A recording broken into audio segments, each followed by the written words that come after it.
I am very happy to talk to Henrik Klingenberg. Welcome, Henrik, to Rock Mania. It's a pleasure for us. Yeah, thank you very much. Nice to talk to you too. Sonata Arctica's new album, Clear Coat Beyond. What can you say about this album?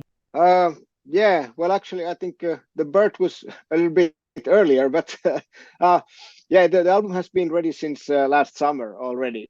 So you can imagine that we have been waiting really anxiously to release it. And of course, a couple of singles are already out, but yeah, we've been waiting for a long time to release the album, and we're very happy about it. Uh-huh. What the fans of Sonata Arctica can find in this work?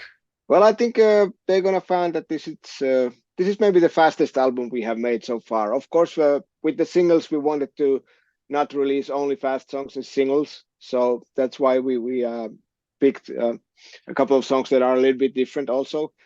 But I think there's like 5 or 6 very speedy tunes on the album, so it's very fast compared to some previous albums. We already have some shows scheduled to promote the album.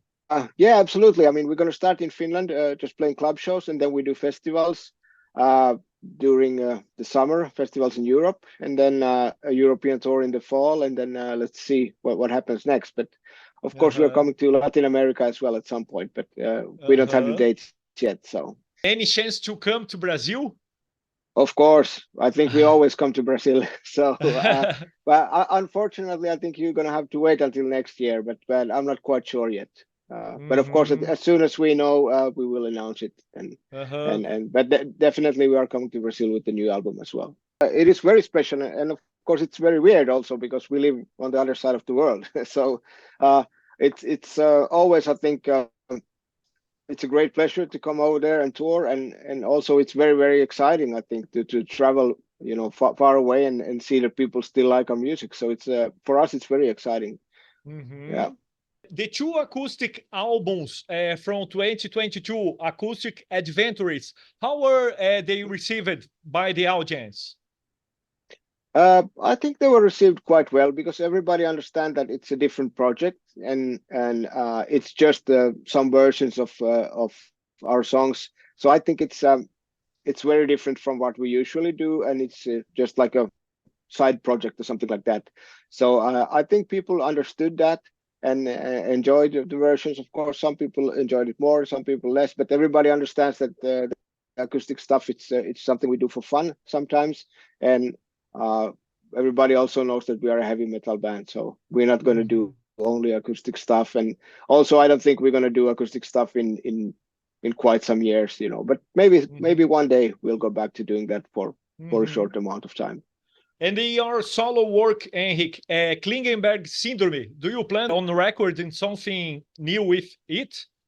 I have recorded most of a new album. I'm just missing a couple of guitar solos and then some vocals as well. So, but I've been working on it for many years because there's so much other things to do. So I work on it a little bit and then I take a break for 1 year. And then sometimes when I open the computer, I'm like, oh yeah, I have this album. It's still in the making. So let's see how many years it takes. But I think eventually I will finish it. Yeah.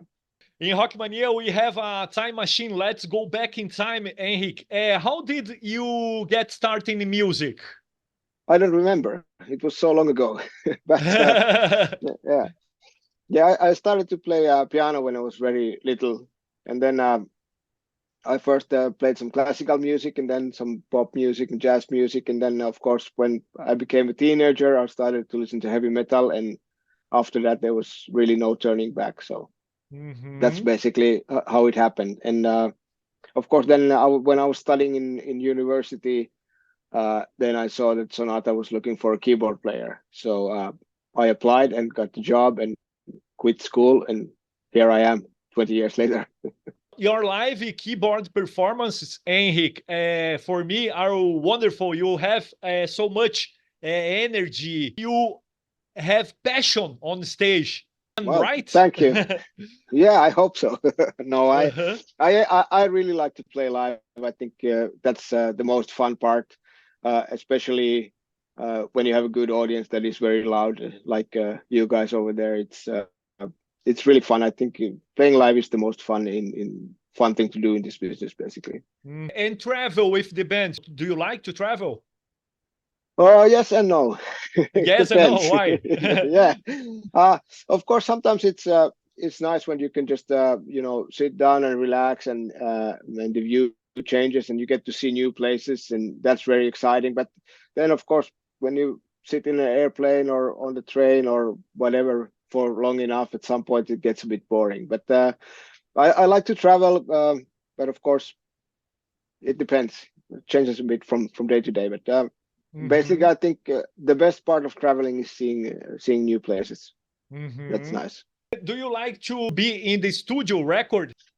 Uh, yeah, it's fun for a little while, but then if it takes too long, then I get anxious. So it's I think it's I don't like to just hang around in the studio, but I think like when you have the time and you can actually focus on your work and you are doing something, it can be very interesting, and I do enjoy it. But then if sometimes it's gets a bit boring if you just have to wait for somebody else to finish their parts or whatever. So um, I prefer playing live, but I think it's fun to make records from time to time. I'm just happy that most of our job is touring.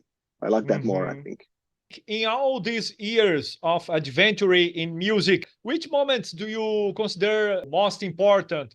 Well, from my professional life, like in music, I think it's a lot of times the first time you come to a new place and you perform there. That's always the ones that you remember maybe the best. And then, of course, you come back and it's still fun and everything. But like, for example, the first time I got the chance to play Latin America, it was not in the first on the first tour. The guys went down there in 2002, and then I think it was 2007, 2008, something like that when it was my first time. And that was really a lot of fun. And also like any place new or all the new places when you get to go and play and experience that, that's always something that sticks with you. Finland is the country with the highest number of heavy metal bands per capita in the world. Does this make it easier for those who have a band, or does it make it more difficult? I think it's a bit easier because it's still, I mean, we are so little people, so it's not so many bands anyway. But also, I think it's very good in the way that if you start a heavy metal band in Finland and you need some advice, like for playing or writing songs or whatever, there's many metal musicians here who can help you out. And also, I mean, there's some clubs and stuff like that. So I think it's good that there are many heavy metal bands because then you learn from each other, and yeah, I think it's easier that way. I mean, if for example, if you would be the only heavy metal band in the whole country, then there's nobody to ask for advice for, and you're just alone. So I think it's better this way. Do you like bands from Brazil? Well, I used to listen to Sepultura. Yeah. Yeah, like Roots, and then at some point I listened to some Angra stuff as well. Yeah, that's of course a bit closer to what we are doing. But then these days, when we make power metal or melodic metal, then usually if I listen to music, I want to listen to something completely different because I do this for a living. So if it's metal, then it has to be like harder, more thrash metal or Pantera or Slayer, stuff like that. You can take it from your style.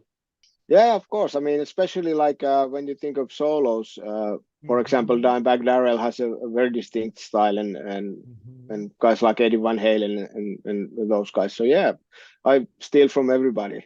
If I like it, I try to do it. Yeah. What do you like to do when you are not involved with music? Yeah, I like to go running sometimes from time to time. Yeah, because then you get to go out, and then I get to be alone. So I like that because of course I have a family with kids and everything, so there's not so much quiet time. So for me, when I go out for a run, then I can be alone. I leave my phone at home and it's just me for a while. So I appreciate that from time to time. Yeah. Now, a funny question. If you could be part of any band in the history of music, which band would be and why? Yeah, I don't know. I think this changes every day, but I think Deep Purple is something that would have been really nice to play with them sometimes. But Uh-huh. uh, back in the 70s, maybe Uh-huh. that would have been Wow. cool. It's one of the first keyboard players that I really, really tried to learn how to play and listen a lot to Deep Purple when I was growing up. So yeah, Mhm. I think it's amazing. Yeah. Another imaginary question. If you needed to live inside the cover art of any album in the music history, which would be and why? Ah, that's a hard one. I think probably everybody says like Dark Side of the Moon or something like that, but I could live in the Pantera Cowboys from Hell cover because it's in a bar, so I think that would be quite nice. Yeah, it just crossed my mind that yeah, it's yeah, I could live in the bar. If you could have any superpower, what would be and why? Uh, I don't know, maybe flying. Then I could get to places a lot faster. So Uh-huh. yeah, Do you have a dream for your life, for the band, your family? Do you have a dream? well, I'm living it. So I mean, for me, the most important thing right now is just that I hope that everybody can stay healthy and we can keep doing what we do. And of course, we try to make better albums and play more shows and bigger shows and everything like that. But generally, right now, I think I'm really happy with my life and Mm-hmm. all things are quite well. So Mm-hmm. I'm just gonna keep enjoying it like I have so far. A new album is like a song. It's something Yeah. like it. Yeah, it's a bit like that. It's like when the album comes out, then you see how it's going to be received. But then I think the true test is when you start to play the songs live. Then you see, how people like it or not. And of course, we toured with Stratovarius last fall in Europe, Mm-hmm. and we played already the first single, First in Line, and people seem to like it very much. So I'm really positive that I hope that people will like the other songs that we're gonna play live as Uh-huh. well. But so far so good. And your next steps, a new album, touring. The rest of this year is basically touring, and then also next year, uh, yeah, we're gonna we're gonna have to come over and play for you guys as well, right? And then at some point we start to work on the next album, but I don't think that's gonna happen very soon. But you never know. But so at least this year, next year is touring, and of course, uh, just hope that everything stays as it is, so we can actually tour. The when we had to have the break because of the Corona stuff, that of course Mhm. made you have. We had a lot of time to think about stuff, so Mhm. uh, that's why. Of course, you try to make plans, but you have to learn the hard way that maybe not always the plans work out the way you want to. Mhm. So as long as everything is well, we're gonna keep touring and making albums, and I think that's the main point, at least for us. Mhm. Thank you, my friend, for this interview. Thank you so Thanks, much. thanks a lot, man. Cheers.